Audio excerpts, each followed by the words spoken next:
Welcome back to the Popperian Podcast. I'm your host, Jed Lea-Henry, and on today's podcast we have a interesting guest and really interesting research for you all.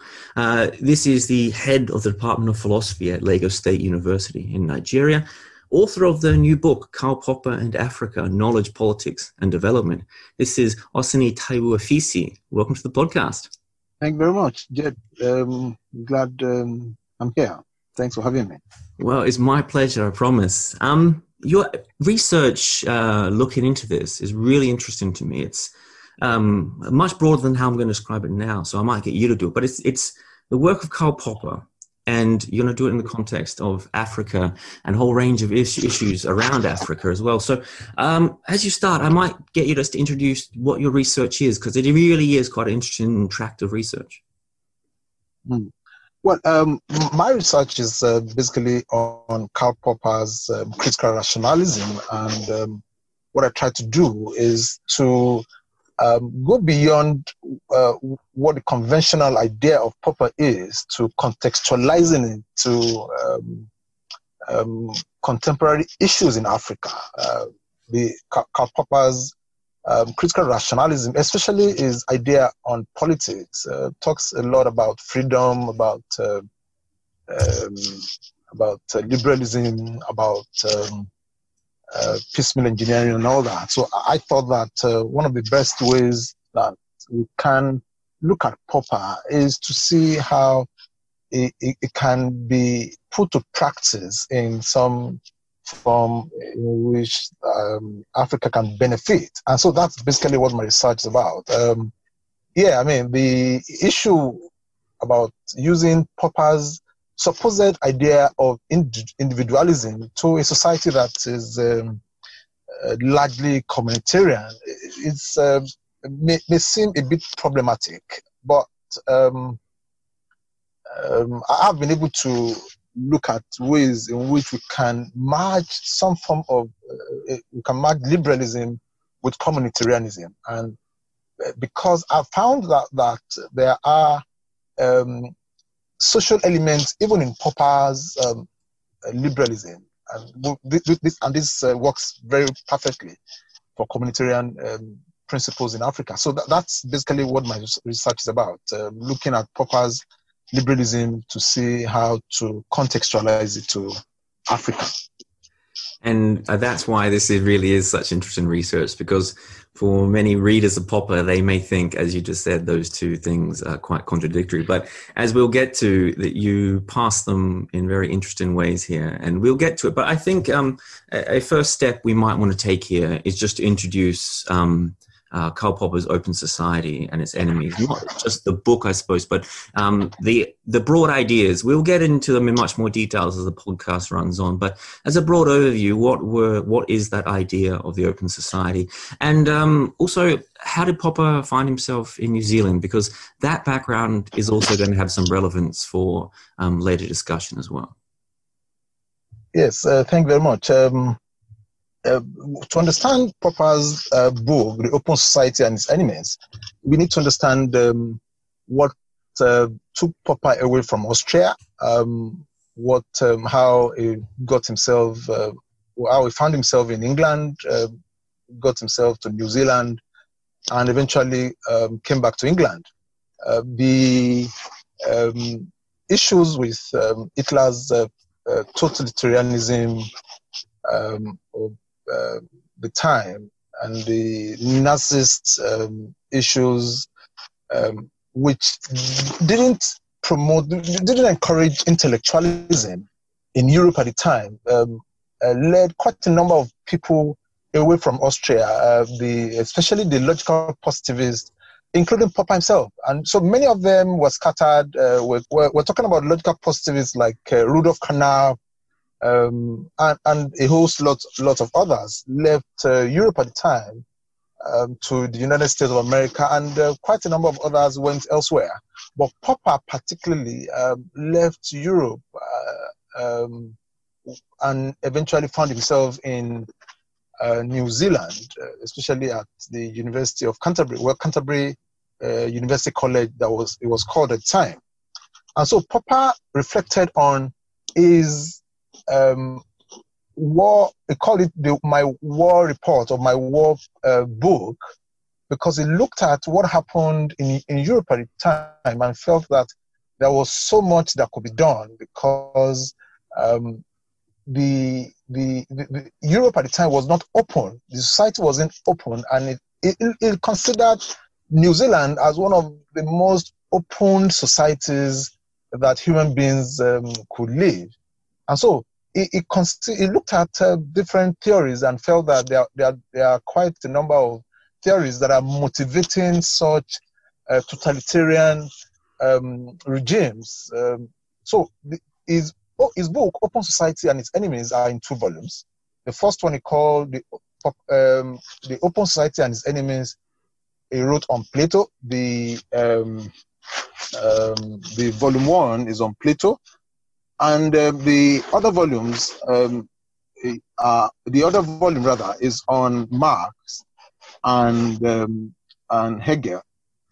So, but basically, what the Open Society and Its Enemies talk about is about freedom, is about openness, about allowing individual rationalism to take place. And for Popper, one of the most fundamental enemies of the Open Society is called Karl Marx. That's why quite a number of Marx's adherents would not like Popper for anything. Although he criticized Plato and Hegel as well, because their theories basically encouraged autocracy, encouraged totalitarianism. But Marx, he thought, was the theory, especially what he called Marx on historicism. The idea that you have the capacity to predict events of societal development, which Marx did with his historical materialism. And so, for the Open Society and Its Enemies, the book, the 2 volumes, Popper believed that he needed to bring up that book in order to enlighten people on the ills of any closed society, on part of the problems of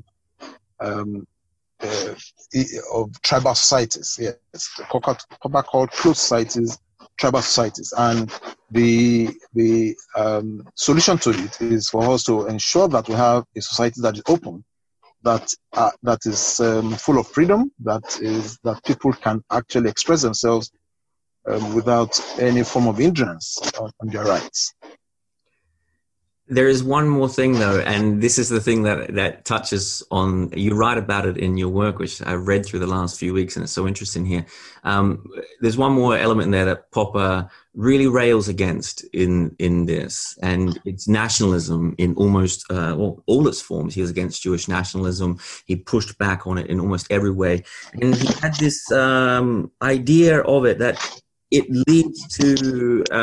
always leads to a totalitarianism of sorts. That totalitarianism, yeah. Yes, yeah. So let's touch on that. Well, Popper was very vehement on nationalism, because he believed that one of the things that led to the whole idea of totalitarianism in Europe really was the idea that my nation, my state, the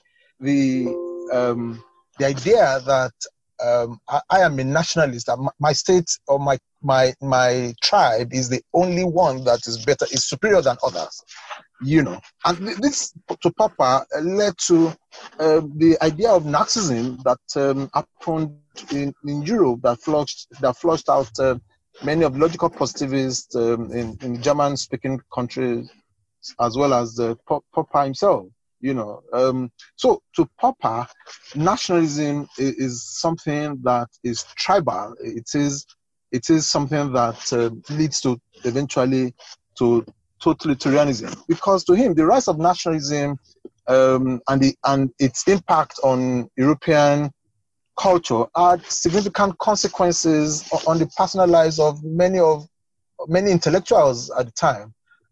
And it also had a lot of impact on how individual freedom was seen. You wouldn't, and you wouldn't live in a tribal or nationalized society for you to think that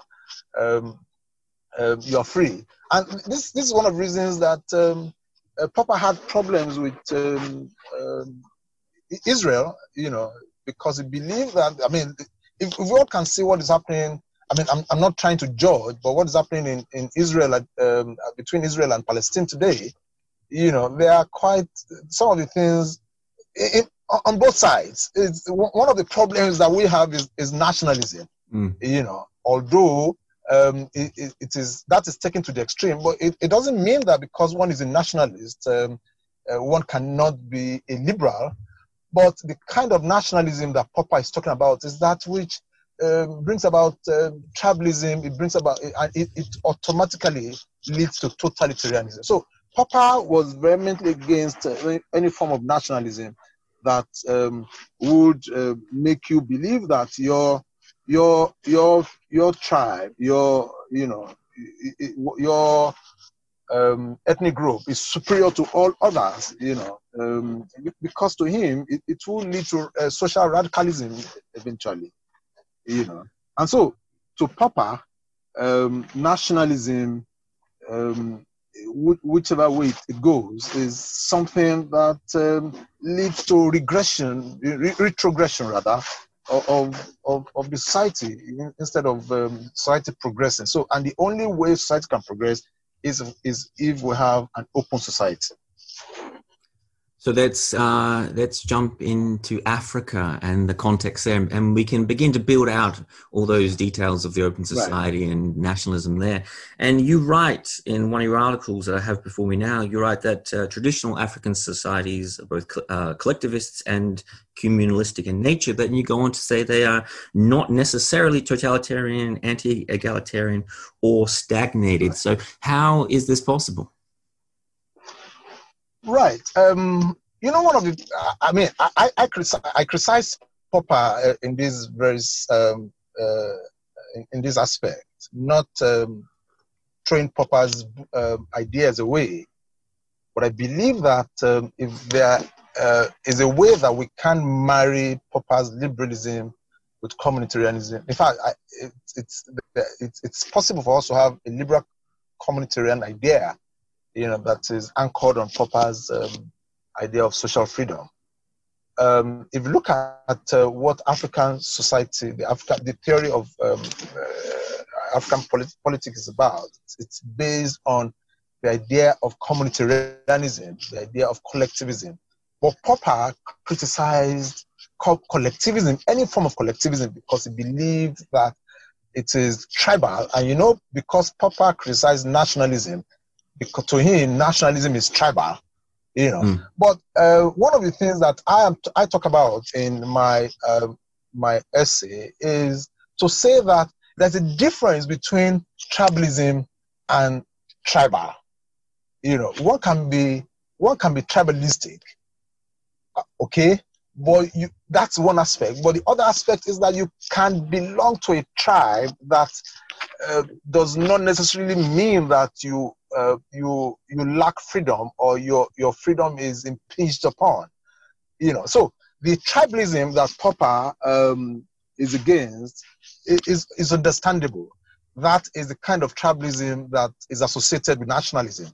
But there are people who belong to tribes, okay, but are not necessarily tribalistic.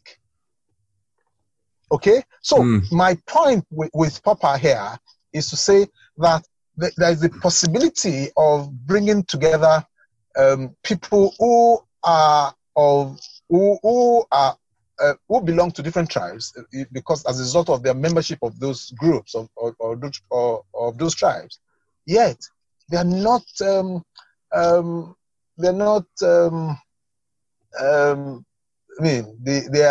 is no form of collectivism in Popper's understanding of it.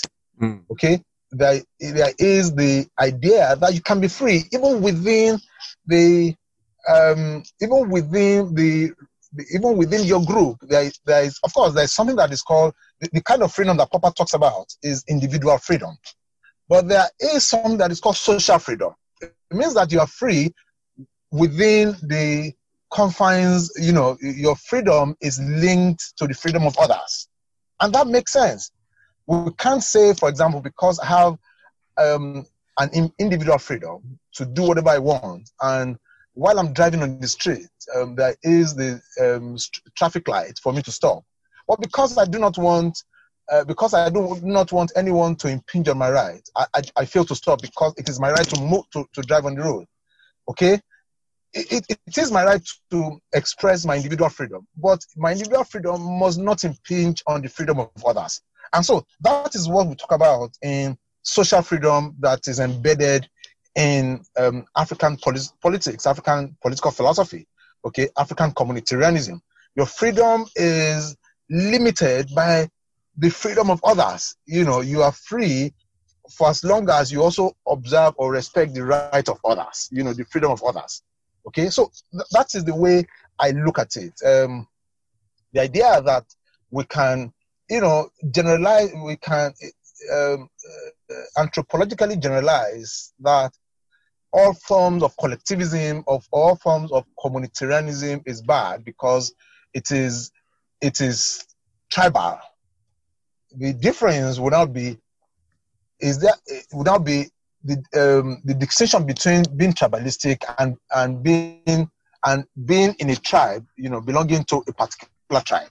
So that is my argument about tribalism and tribal in Popper's understanding of the open society. So what is it that binds this non-tribal tribe together then? Because as the clash between individual and group rights, it seems to be there in many people's minds, but within this context, it appears not to be, or at least the group rights exacerbate or help produce or help value the individual rights in some way. So what is it that binds this tribe together then? Is it biological? Is it value based, or is it simply a social connection of some sort? Well, I think it's more of a social connection. When you're within, no one is an island, and you can't live in isolation. So when you are, in Africa, for example, when you are born in a certain tribe, you tend to be associated with that tribe as you grow, and your orientation will also be within the values that are taught, that are embedded, that are embraced, or that are absorbed in the tribe. And it's not even limited to Africa alone.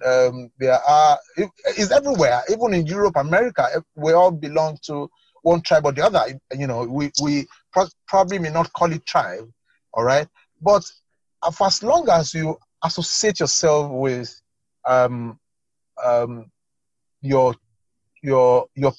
with other people, you associate yourself with the values that are being carried on in your society, then you ask yourself, you tend to be named as a member of that tribe. Okay, so it is the social connection. It is not biological. If we talk about biological, we're all the same, whether black or white, but it is social.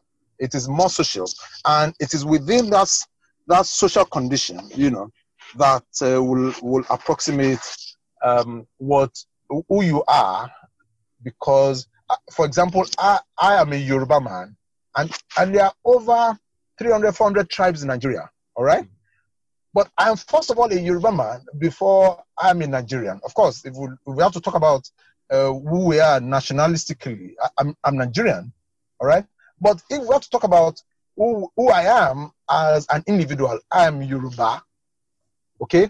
And my association with the tribe here simply is because of my social connection with the people. I speak the language, I've imbibed the culture and all that.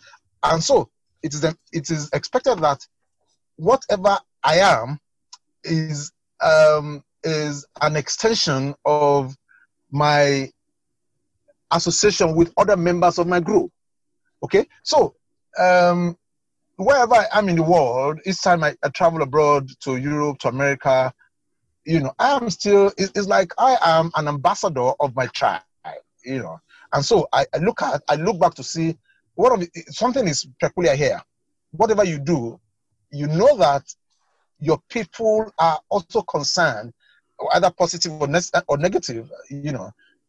Your people is like shaming your father's name if you are found to have been involved in a social ill, you know. And so what connects this tribe, this tribal, what we call tribal connection here, which is the basis of the communitarianism that we talk about in Africa, is the social dimension that it is. Of course, there is we have to go philosophical. There is the ontological connection about it. There is the metaphysical, you know, the ethical, the epistemological. But on the surface, it is the social.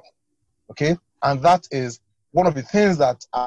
But in spite of this social connection, in spite of this communitarian element, you know, because in communitarianism, the group right or the group freedom, so to speak, overrides the individual freedom. But it doesn't necessarily mean that the individual is not free. But whatever you do, you have to consider what is good, you know, for the common. What is the common good in whatever you do? All right. I mean, it is not individualistic. However, there's a way that Popper's idea, Popper's liberalism, you know, can feature favorably in this. And it is just a matter of identifying that social element, the social dimension in Popper's liberalism. Of course, there is the individual dimension, but there's a social dimension in it, which is what is suitable, you know, for the communitarian element that I talk about. Okay, in Popper's philosophy of science, he talks about intersubjectivity.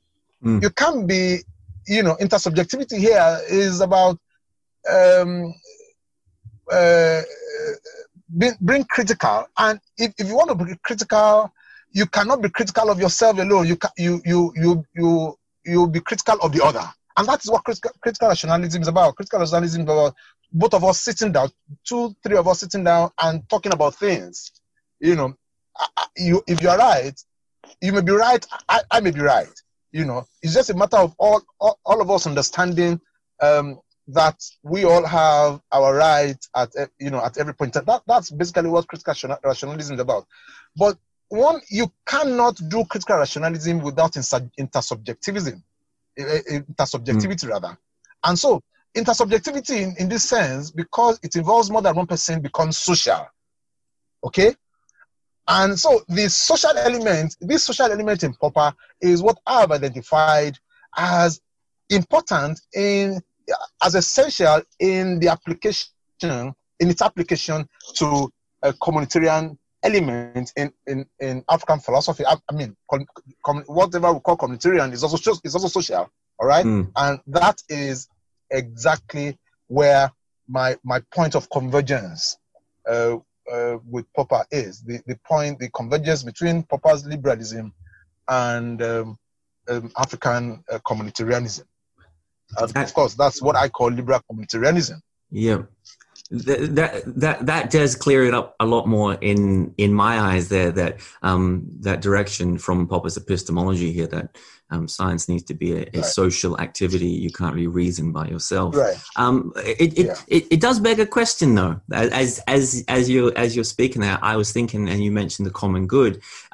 Again, this line between the tribe and the tribal society, I have to assume then that there is a line that you have to draw there, and it would come down something along the lines of, again, Popper's epistemology, maybe something along the lines of rationality and progress and error correction. And because when most people think of group rights and common good, they often think the opposite. They imagine something that is static and a long held over tradition. So I want you to explain that line between those two.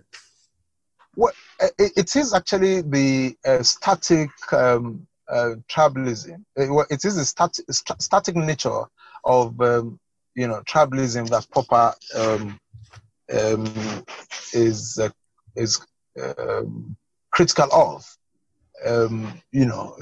It is the idea that you can't progress. I mean, which is basically why Popper criticized Plato. In Plato's idea of justice, it is for you to assign every individual to where he is naturally fitted, and it means that for Plato, for justice to occur, each individual will have to be assigned to either the artisan, the soldier, or the ruler, or who Plato called the philosopher king. All right, and each category cannot be ambitious enough to move up. Of course, those up can, if found unworthy of the position, can be brought down. Can be downgraded. But as an artisan cannot be upgraded to the level of a soldier or that of the philosopher king, and that begs the question why Popper thought that Plato's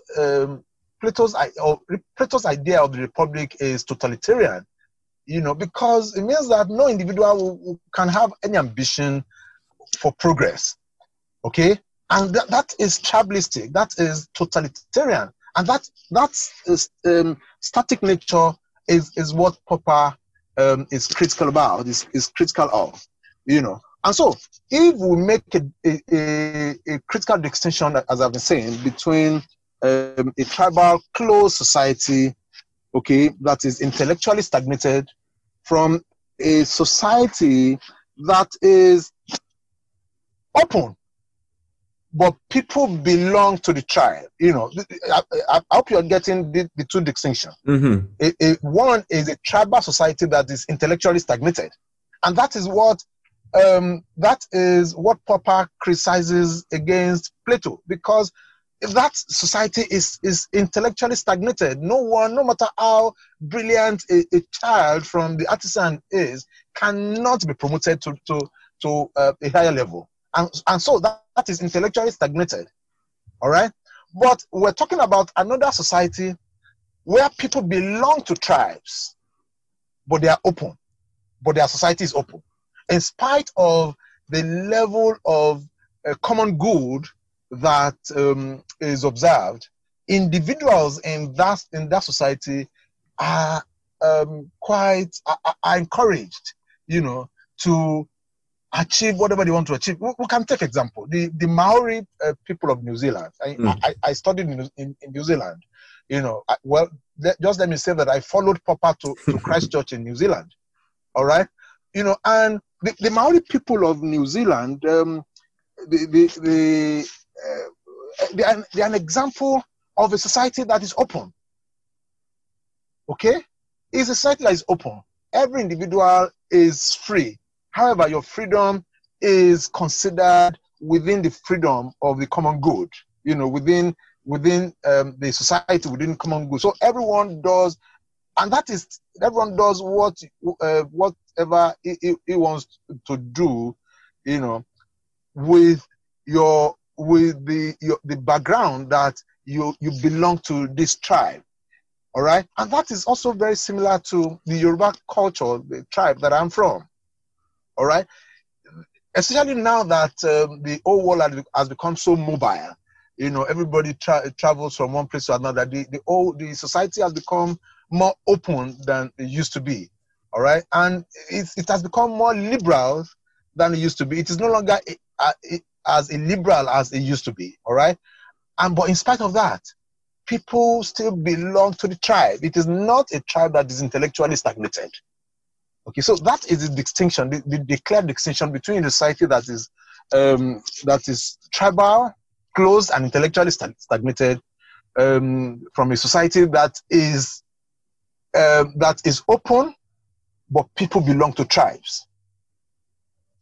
Okay? Can you get what would be an example of a clash within such a society between the common good and the individual? Because there must be clashes. And I know you mentioned an example earlier about someone not wanting to follow the road rules. So are all the clashes in such a society in similar veins, like things that promote the individual? So if we all obey the rules of the road, we can all have a greater right to life and things like this. Is it that kind of? So what kind of distinction is there? Is there ever an uncomfortable moment when the rights of the group override the rights of the individual, when the rights of the group may not be all the individual's good? Or is that not? Well, of course, yeah. I mean, it's not unexpected that there will be one or two incidences where we have individuals who feel that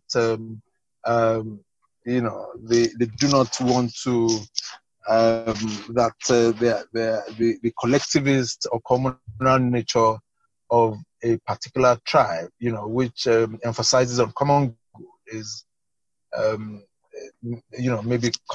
may stand contrary to what they believe, and that is human nature. Irrespective of that, it doesn't mean that societies, the common good, should not continue to be promoted. There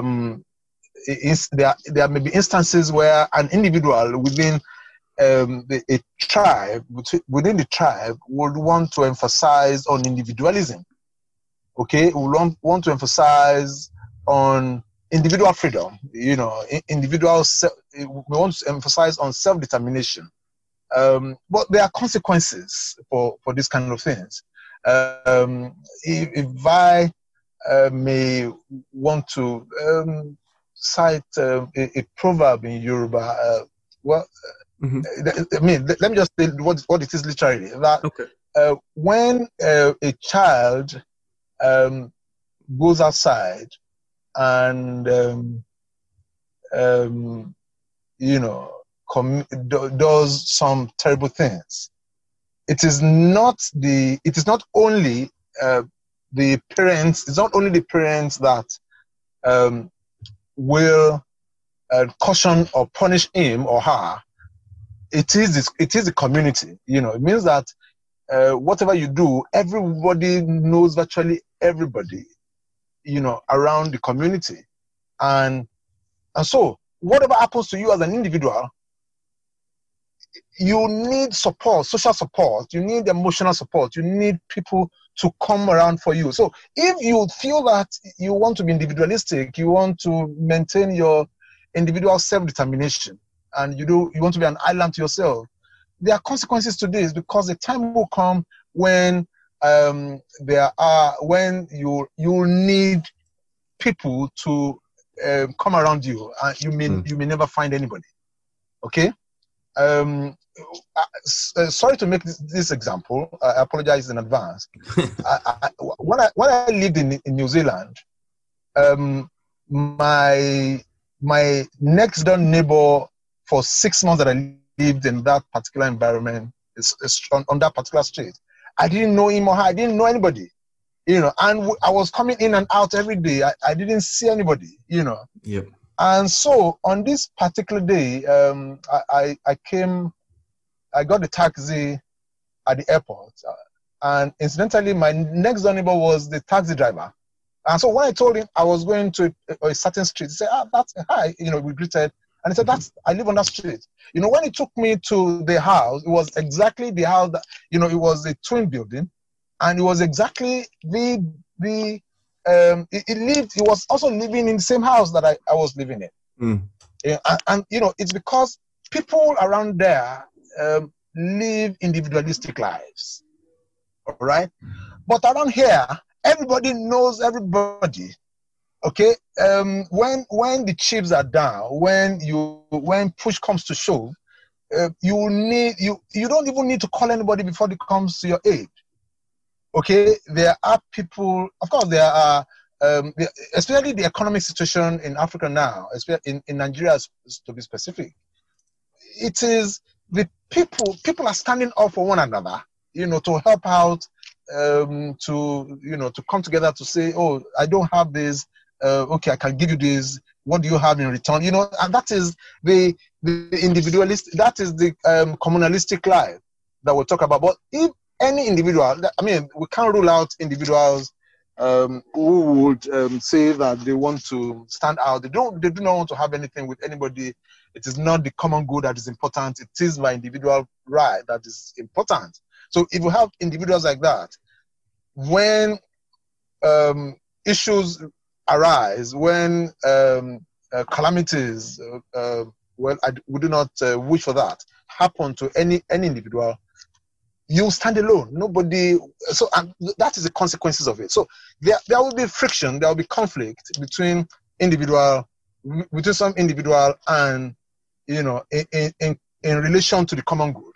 But the consequences are there than, you know, it's better for you to belong to the group than for you to say that you do not, you know, want to be part of it. And that's why when you go abroad, you see different tribes living almost together. The Yorubas live together, the Indians live together, the Chinese live together, you know, the Igbos live together within. I mean, I'm sure that's the way it is all over. And so, and that is the idea of the common good. That is the idea of the common good. You definitely belong to a tribe. The problem will now be if you become tribalistic, and that is where the issue arises, you know, with what Popper. So I might respond with a thought from your neighbor in New Zealand, if he is philosophical or politically inclined in some way. So he may have a argument coming back at you, something like this. He may say that we are in fact a risky society in some ways, that we're not as communally involved as we should be. But he may say a communitarian society, as you have been speaking about today, is also a risky place, because a communitarian society is one society that's not going to be overly obsessed with individual rights. And therefore, it's a risky society because it can always tip quickly into authoritarianism. Right. And that's exactly what I've been trying to talk about. The society has gone beyond the traditional kind where a lot of people were not knowledgeable about a lot of things, you know. And so the contemporary society that we're in is more intellectually oriented than it used to be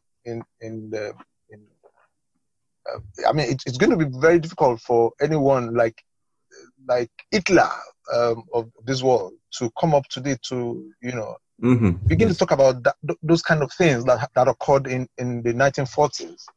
All right. And so the possibility that we'll have a totalitarian society is very slim, because people know their rights. Their belongingness to those tribes does not depict the idea that they are subservient to anyone.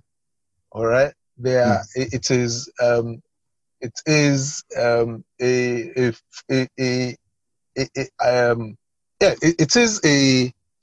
association that is joined not because you wish to join, but because you belong to the tribe. But you can willingly move out if you wish to. So nobody compels you to stay within the tribe if you do not want to.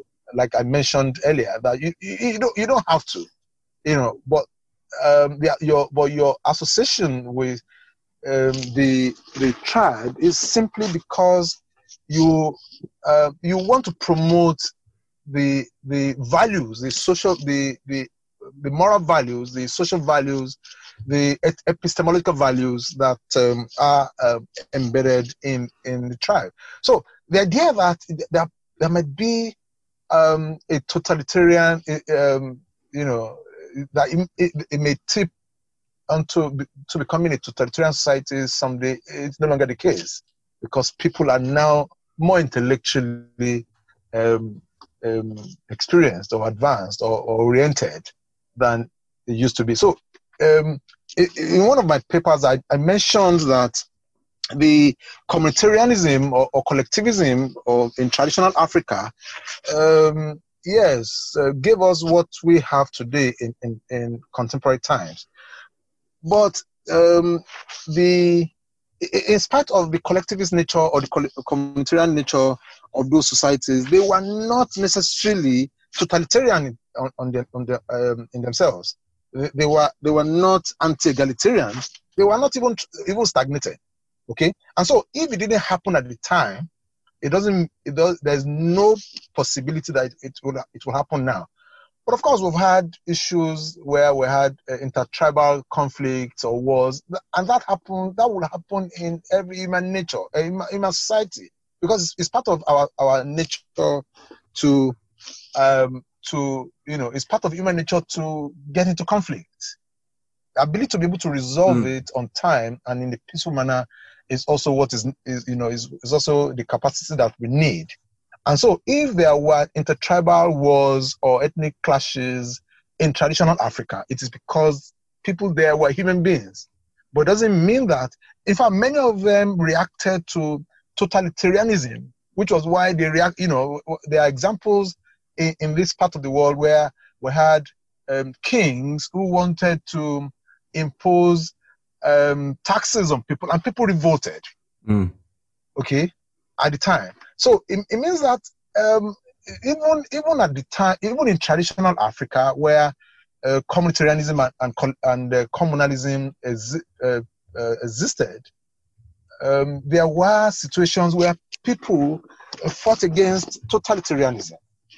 Traditional Yoruba kings were were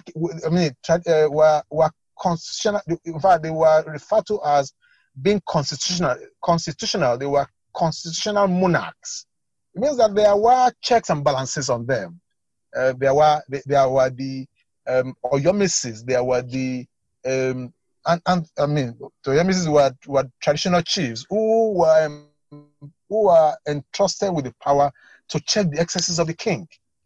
So for one, because it was a communitarian society or collective society, there was no depiction that it was a totalitarian society. And so if it wasn't in traditional Africa, it would be difficult for it to be in contemporary Africa. But of course, even as we speak, there are despots, there are military rulers, who rule by the gun in some parts of Africa today, but in spite of that, what binds the people together to resist them is that common effort to be able to say no to these kind of things.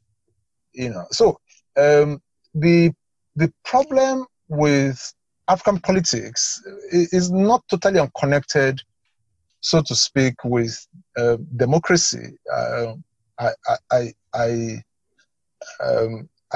beg to be corrected. I stand to be corrected, rather, and that is even an issue for another time. Okay, but the kind of democratic principles that one would have expected that are practiced in Africa are the ones that should be brought together with the communitarian collectivist element in traditional African politics. So the bringing democracy as it is wholesale, without considering what Africa is or what the people really want is also part of the problems that we have. It's part of the issues that may have generated into political corruption and the rest of that in Africa. And that's why one of the African scholars, Kwame, I remember, wrote a book that is titled Consensual Democracy.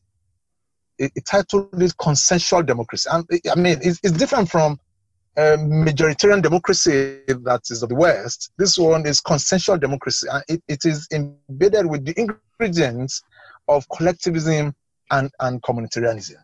And, that is something that I feel that we can also bring Popper's idea of, Popper's liberalism into it, especially as is applicable to is piecemeal engineering against the large-scale planning that Karl Marx, talked about. I hope you're enjoying the podcast so far, and I apologize for this brief interruption, but I will take this moment to briefly send out a plug for the podcast itself. The Popperian Podcast is something that I've been planning for quite a while, and it's something that I want to keep running month to month. But to do so, it's going to need your help.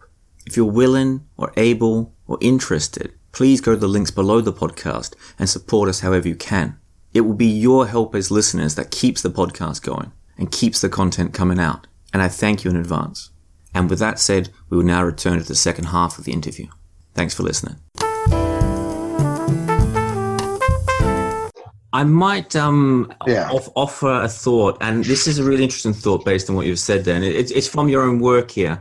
I thought it was quite good reading it, and it's a response to Popper and a criticism of Popper based on Popper's own ideas. And I thought this is quite interesting based on what you said there. And you speak about the fact that communal societies and communitarian societies have turned totalitarian in the past. In World War II, for example, have turned violent, and post-World War II era in Hitler's Germany and Stalin's Russia. And you say simply because societies like this have and this type of nationalism has turned out this way in the past, does not mean it's going to again in the future. And in fact, this is inductivism, the kind of thing that Popper in his epistemology would have railed against.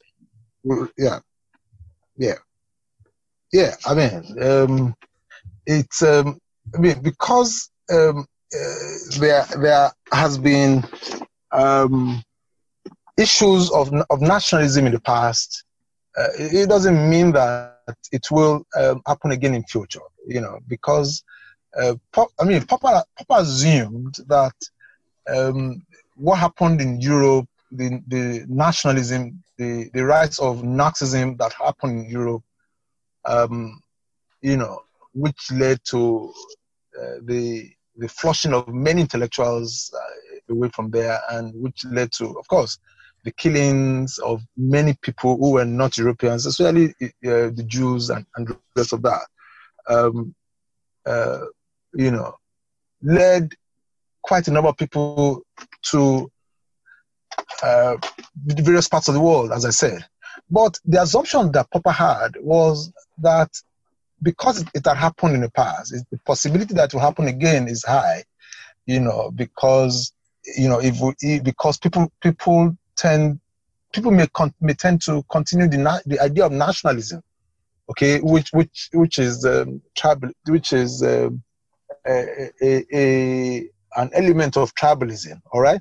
So, but my argument is that because it has happened in the past, it's also against one of the things that Popper is critical about, is the idea of induction, And so, if Popper thought that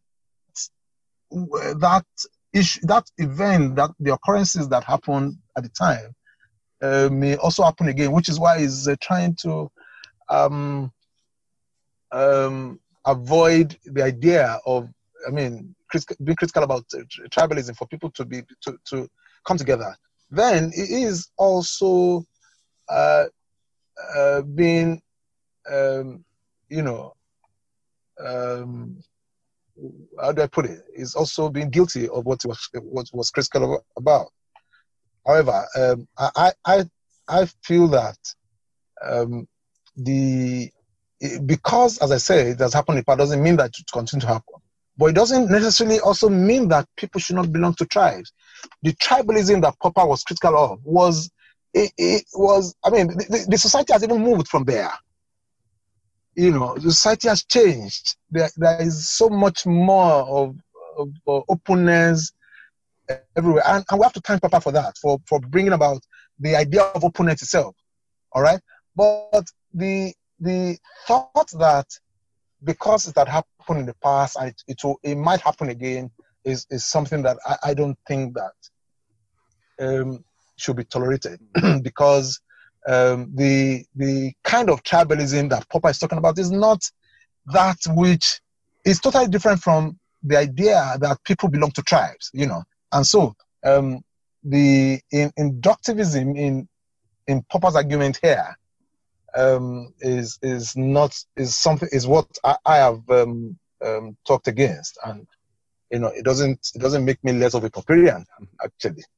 Makes you more of one, I think, actually. There's another moment in your own writing here, and you preempt a criticism that Popper at least would have launched at you. So I might put the criticism to you and get you to explain why you reject it. And you would say that Popper would call this argument of yours a holist argument. And I might get you to explain again briefly what that is. But it's something like this, that it's a kind of logical fallacy of saying the constituent parts of something can only be understood by understanding the whole of it as a result. So I might get you to respond as you do in the article as well, but also in which way you do. Is Popper wrong by putting this charge to you, or is this charge of holism not always a logical fallacy? Well, yes, I mean the charge of holism is Popper is absolutely right, you know, to have labeled some individuals, especially Marxism, a holist because of his promotion of central, you know, or large-scale planned economic system, you know. But it doesn't mean that because the idea of holism, which Popper criticized, is right. It doesn't mean that there are not ways we can try to harmonize situations.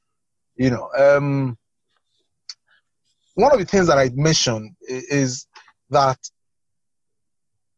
the piecemeal social engineering that Popper advocated is good to the level at which we can contextualize it to Europe or developed countries. All right?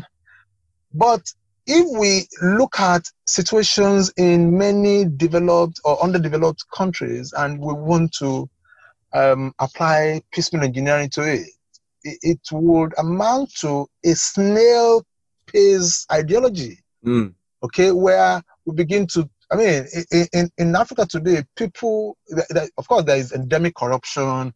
There is so much poverty in the land. There is so much underdevelopment and all that. And so, for us to talk about piecemeal engineering, it means that of course, Popper will say that we should apply piecemeal engineering so that we can mitigate the unintended consequences. Okay, but if we look at how that could be applicable to some societies that are in radical need of development, then we need more than piecemeal. And that is what I've called many pieces at a time, and many pieces at once engineering, you know. Instead of saying, okay, we apply this, we apply a policy to education today, and we'll have to wait until that policy to see if there are unintended consequences in them, then before we then begin to apply other policies, or then we can move to works, we can move to health, we can move to other sectors of the economy. It may take a lifetime, okay, for us to have the kind of development that Africa desires at this time. Okay, so instead of instead of adopting only the piecemeal engineering that Popper talks about, you know, I thought that we can do what is called many pieces at once social engineering. It means that we can apply the this, and of course we can wait to see the consequences of our actions, so that we don't fall into the large-scale central planning economy of Marxism, okay, that Popper is critical of. But then, in the context at which a society requires development, a piecemeal engineering may be too slow, and that's why I felt that Popper may feel that I've become a holist in this sense, because it will require that you are applying beyond taking a step at a time, the trial and error, trial and error form of engineering, the piecemeal engineering, take a step at a time. But it doesn't mean that this is also not possible for within the many pieces at once social engineering. It's actually a modification of Popper's piecemeal reform. It will also itself question all forms of all forms of large-scale social planning. Because the possibility that we will have development faster than piecemeal is there, but it doesn't entirely make me a holist. I mean, I cannot be charged for holism, but I merely preempted Popper because Popper might not agree with me in this sense. But within the context at which a society requires development, we need more than piecemeal engineering. We need many pieces at once, social engineering. And that is interesting. You've written a lot about piecemeal engineering, and I think I might ask another question about that now that we're on it again here. You answered a fair bit of what I was going to ask just then, which was great. But there's a point in there in which you say that Popper may have been, again, this inductive question again, inductivism. Popper may have been so allergic to fast and rapid change because of what he personally witnessed in the revolutions he saw around him, and this kind of change itself. And he may therefore have not understood, as you write here, that rapid, open-ended, really fast change of this variety can happen, and it doesn't always require, importantly, a destruction of the previous values. Yeah. I mean, the times that Popper lived is different from what where we are witnessing now. The experiences that Popper had in Europe at the time is also totally different from what we have at the moment. Okay, and so the reason why Popper prescribed piecemeal engineering at the time was for us to be able to ensure that we look at ways by which any form of distraction or any form of large-scale planning can be mitigated. Any form of, but that doesn't mean that we cannot apply what is applicable today. I mean, we cannot use what is applicable today to see what is workable for us. What was workable at the time was what Popper mentioned, because to him, the society at the time, because of the kind of, do all at once kind of thing, which was bringing about bad leadership, was bringing about totalitarianism, which is itself one of the features of a totalitarian, all right?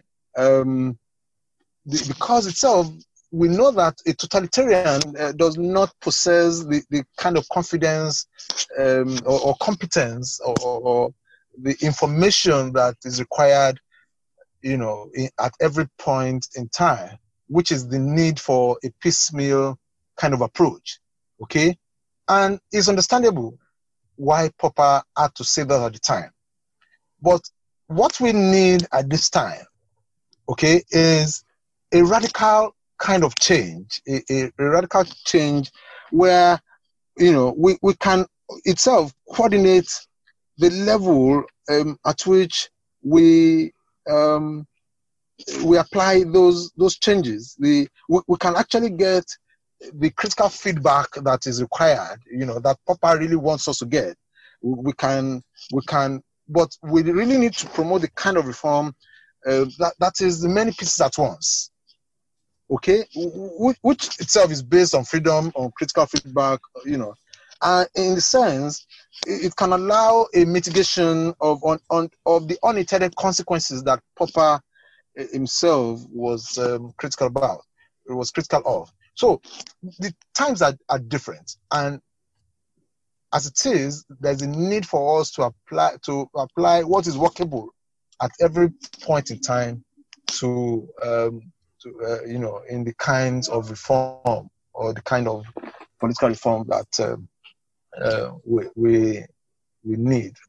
So, and that's why I differ a little bit from Popper. Well, not totally differ, but a modification to his idea, because times are different. There's another important question here that I've been hoping to ask for a while here, and you've written about this as well. So we've spoken a lot about how the individual rights should not take primacy over group rights, and you mentioned how you value the group rights of your tribe first, and then Nigeria. But you've written about how you are not a cosmopolitan here, and so this kind of cosmopolitan philosophy where what a global connection between people, not just a global connection, not just some ethereal thing, but a deeply tied global society. And you rail against this, and you say that this is at the other end of the spectrum is something also quite undesirable. So why is that? Well, it puts paid to most of the things that I've been saying. I can't be a cosmopolitan when I advocate for tribe or group belongingness.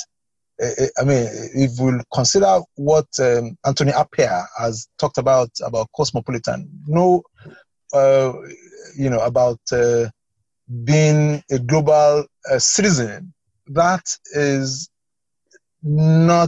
will totally come at variance with the idea of a group belongingness or a tribe belongingness, and that's why I also feel that yes, Popper's ideas may itself look cosmopolitan. Some of his ideas may look a bit universal, but if we look at some of the things that is said, you would realize that yes, Popper was addressing the issues to some particular tribes or rather some particular groups, especially how it occurred in Europe, rather in the West. But the ideas can also be applicable to issues in Africa. But that doesn't mean that I am advocating for cosmopolitanism, okay? Because every tribe, every nation, every ethnic group has its own peculiar experience, okay? And so we cannot use an experience, the Western experience, for example, as a solution or a panacea to issues in Africa. And so that's why we cannot talk about cosmopolitanism. The idea, today we have the African Union, we have the European Union, but in spite of the commonness of these unions, in spite of the uniformity that they are trying to promote, every European nation has its own peculiarity, has its own culture, has its own experience, and ditto to Africa. And even when we talk about Africa, we're talking about nations, societies. Africa is not one country. We're talking about societies that are as many as over 1,000, and each society has its own experience, its own culture. And for example, most African countries experience colonialism. But in spite of that, the experiences that they had under colonialism also differ. Those who experienced colonialism under the French policy of assimilation will have totally different things to say, okay, from those who experienced colonialism under the British idea of indirect rule. And so that's why the idea of cosmopolitanism may not work, so to speak, especially when we have people who have their own identities. You know, every individual has his or her own identity. I'm not talking about biological identity. I'm talking about social and cultural identity. Mm. So, yeah.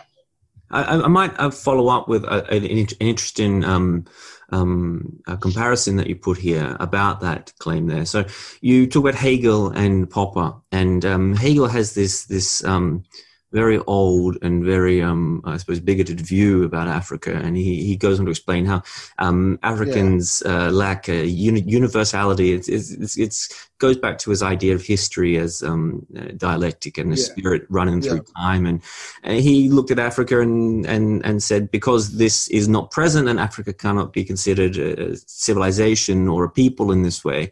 And you, of course, it's a very old view and bigoted even at the time, but you then talk about Popper, and Popper has his own assertion, and you say it has the same echo of universalism about it, and that is, I'm going to quote him here, Western civilization is the only civilization which is based upon science. Yeah. Well, yeah, I mean, that's one of the, it's one of the statements that Popper made is in the Poverty of Historicism. All right, and it's regrettable because even in epistemology there are different modes of knowing. Okay, and so if Popper had said that Western society is the sorry, what was the correct what the exact thing that he said?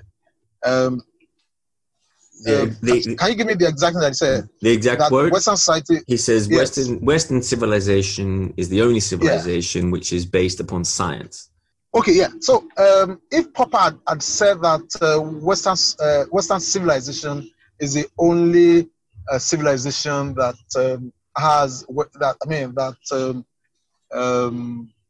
embraces science, especially Western science, it means that it fails, or it had failed to recognize that there are indigenous societies with their own, or rather there are societies with their own indigenous knowledge system. Okay? Every society has its own indigenous knowledge system.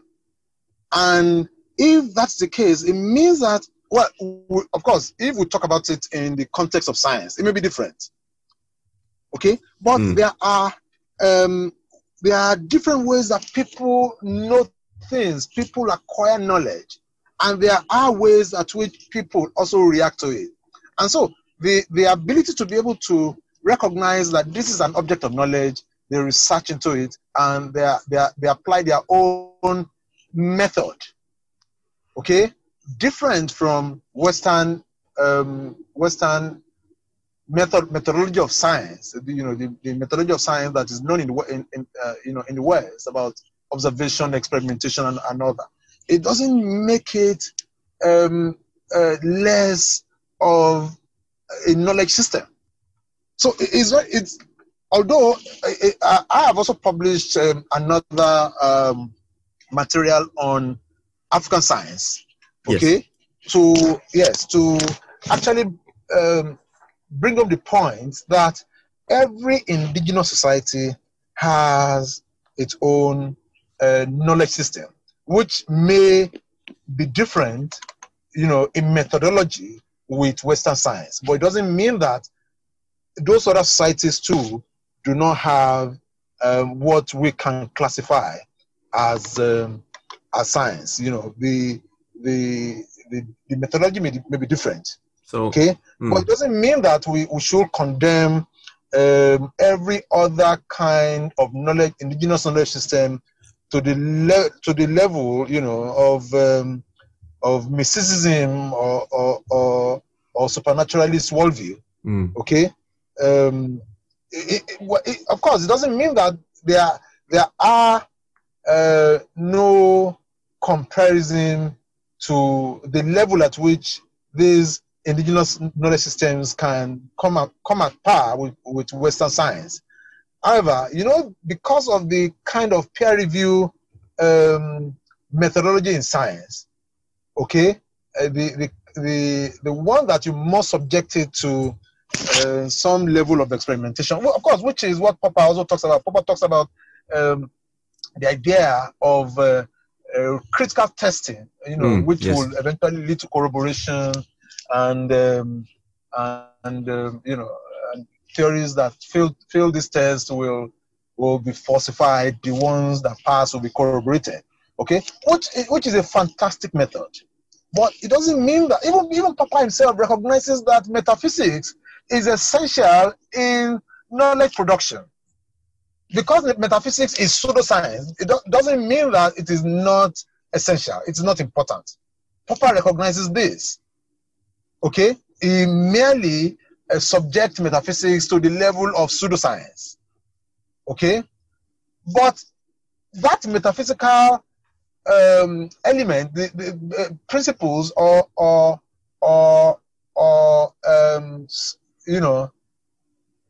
tenets of metaphysics may be the bulk of what the methodology of other people are, to acquire knowledge.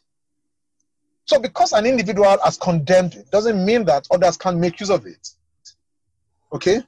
And so what is important in this whole thing actually is that we should have a pluralist view about what knowledge is. Instead of saying that, instead of having a monolistic perspective to it, we should defend a pluralist thesis towards knowledge, which will allow varieties of inquiry beyond what has been developed in the West, which can still be justifiably termed scientific, but the word science may be the problem, but it doesn't mean that other people are not doing research that may be equated to what is known as Western science. So, but if we are pluralistic about it, if we employ the level of tolerance to, every tribe can, or rather, every indigenous society can learn from one another. So, okay, and which is very important. Is it right then, as I'm hearing you, is it right then to say that perhaps on this point you more closely align with someone like Feyerabend than Popper? With who? Feyerabend. Yeah, with Feyerabend. No. Yes, Feyerabend will tell you that we should not prescribe any methodology. Yes. Yeah, but I differ from Feyerabend. I believe that there has to be a method. There has to be a structured method to things. But your methodology may be different from mine. That is the pluralist view that I am advocate, that I'm prescribing, that I'm talking about. Feyerabend will say that the scientist can use any, the scientist has the freedom to use any methodology, so for as long as he's able to arrive at his own conclusion. All right, but my own is that Western science has its own methodology. African science can also adopt its own methodology. What is important is that every scientific or indigenous knowledge system should be recognized as being valid. One should not be condemned for another. And what is important is that we can have a pluralism about this. That we can learn from one another. Today, many governments, the Nigerian government, for example, in the Federal Ministry of Health, recognizes what we call traditional medicine, and so they have a department of traditional medicine, where what used to be the a private thing has become public, government is now embracing it in such a way that people will decide whichever kind of treatment that they want. If they want the orthodox Western medicine or they want traditional medicine. So, and that is the way it should be. We should be pluralist about this, and we all can learn from one another. And that's exactly what I think is the best approach to this. Let's wind back as we begin to round this up. Let's wind back to the open society then. And this is going to be a couple of last interesting questions here. And the first one is about multiculturalism. And this is one of the huge tensions within any question of the open society and what it should look like. This idea between competing values and competing cultures within the same political system. And you write, interestingly, of course, you say there is a huge amount of diverse culture across Africa. And you go on to write that it is also one of the huge challenges facing Africa in some ways as well. So I might get to touch on that question of multiculturalism, its place within an open society of sorts, and the challenges across the African continent. I mean, there's a difference between multiculturalism and heterocultural societies. Africa is heterocultural, okay? And one only needs to learn how those societies that have been how multicultural societies have been doing it to the extent at which they've been living quite peacefully. And so, well, what I've talked about, in that paper, I remember that I mentioned Canada, New Zealand, and some societies that are multicultural. And so what I feel that we need to learn from those societies is the idea that in spite of the heterogeneous nature of Africa, okay, we can still live together,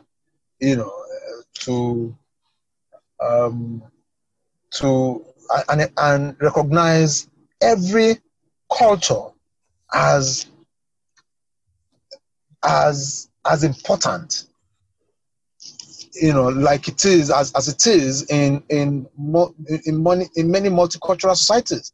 And the solution that I've profiled to this is for us to embrace a liberal communitarian society, ideology that explicitly, individualistic, yet they are implicitly inherent. There are implicit inherent social elements in them, and that also takes me back to Popper, where the open society is one which allows that kind of living to take place. The open society is that which it's a society that allows multicultures, heterocultural societies to live together for as long as they are open, And so what I have talked about is that yes, the many societies in Africa do not understand how multicultural societies in Canada, in New Zealand, have been staying together without any form of conflict, so to speak. And this is something that heterogeneous societies in Africa can also emulate in such a way that we will have a kind of peaceful atmosphere different from what is presently the case. So the heterogeneous societies in Africa today require political arrangements, that will be pluralistic to be able to respond to each moral, social, and political institutional problems, as they emerge. But that doesn't mean that each indigenous cultural society will not remain independent in their own identity, but it's just a matter of living together, and that is, staying together peacefully without any forms of conflict. One of the problems that Africa itself has right now, is it can be traced back to the 1887-88 Berlin Conference, where African societies were partitioned along the economic lines, and so the situation was that the language and culture of the people were not taken into consideration before such partitioning took place. And it is, society, we have people who are of the same tribe, who speak the same language, but they live in different countries. And that is one of the problems of the partitioning that occurred at the time. And so, if we have people of the same language staying together, as we have it in Europe, for example, I do not foresee that problems of ethnicity, problems of ethnic conflict or tribal conflict will occur on the scale at which we have it in Africa today. But in spite of that, Africa is what it is at the moment, but we can learn something from multiculturalism, in spite of the heterogeneity and nature of African societies. That leads me into a final question, actually. And again, from your writing here, I might ask you what your hopes for the future of Africa are in terms of change, because every society is never going to live up to Popper's values of the open society. There's always ways you can become more open and more successful in this regard. And you mentioned, despite throughout this interview doing a great job of dispelling a lot of misnomers about Africa, you do say there are a couple of things that you wish were more open and more in line with Popper's views. And you mentioned freedom of the press, and you mentioned some of the failures around democracy, such as electoral fraud and vote rigging and things like this. And you also mentioned this interesting thing about the linguistic dimension in Africa and how this has been exploited by the ruling classes. So, as a last question, what would you change if you could, and what do you hope for the direction in Africa to become a more open society? Well, I think that we just have to keep, as philosophers, we just have to keep doing what we do. It's more often than not, it behoves on politicians to do what they are doing. While I would want better things to happen in Africa, for example. I'm not a politician. I'm a philosopher. And we can only continue to advocate for good governance, freedom of the press, and many things that one needs to have in a society that is open. So if we have a society that is as open as Popper talks about it in his Open Society and Its Enemies, I think that we will have that kind of society that is styled, that is structured in the openness of the kind that Popper advocates. So yes, today Africa requires a lot of change, freedom of the press, and we require good governance, less of corruption, and the rest. But we, as academics especially, people in government need to listen to us, and we will not relent, we will not rest on our oars to continue to tell them, so that if it's important for if any one of them listens, I'm sure that we will have a better Africa. Things are changing truly, okay? But it doesn't mean that we still do not have a long way to go.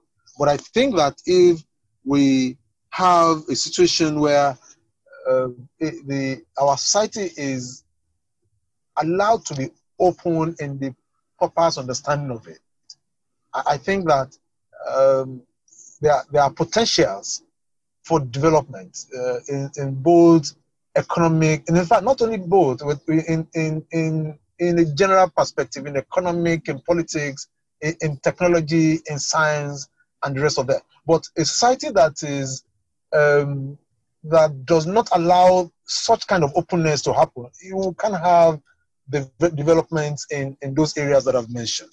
So I think that as a person, as an academic, as a philosopher, especially, what we need to do is to continue to write, to advocate for better governance, better society, and I believe that over time, as those political leaders are listening, we will continue to, make them see reasons why our society should be structured in a more opened manner, so that at the end of the day, we can, those of us who are Popperians would be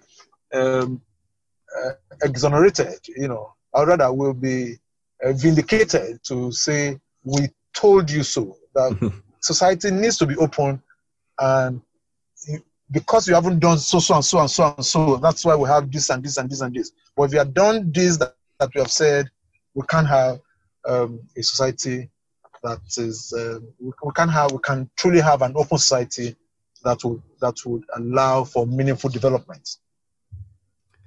That is a great note to end the podcast on as well. Of course, I should re-mention your book, which I'm going to link again below, newly out, I think just a few months ago. This is Karl Popper and Africa, Knowledge, Politics and Development. As I said, it's going to be linked below.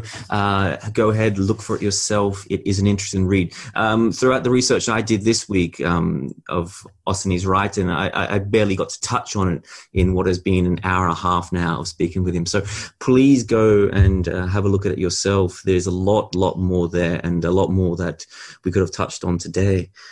Oseni Taiwo Afisi, thanks again. It's been an absolute pleasure. Thank you so much, Jed, for having me. It's been a pleasure talking with you.